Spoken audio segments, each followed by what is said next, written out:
1 week నుంచి కొబ్బరన్నం చేయి mummy అని అడుగుతుంది. సరే అని చెప్పి చికెన్ తెప్పించాను కొబ్బరన్నంలోకి కర్రీలా ఉంటుందని. తీరా ఏమైంది, కొబ్బరికాయ పగలగొట్టంగానే పాడైపోయింది.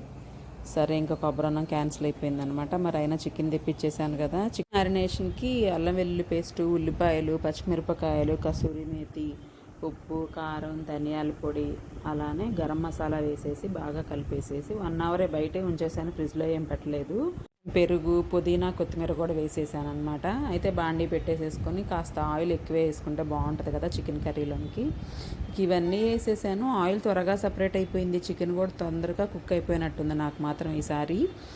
చక్కగా పెప్పర్ కూడా వేసాను అనమాట. ఫ్రైడ్ ఆనియన్స్ ఉన్నాయి నా దగ్గర, అవి కూడా వేసేసాను. టమాటాలు అలా ఇంకేం వేయలేదు.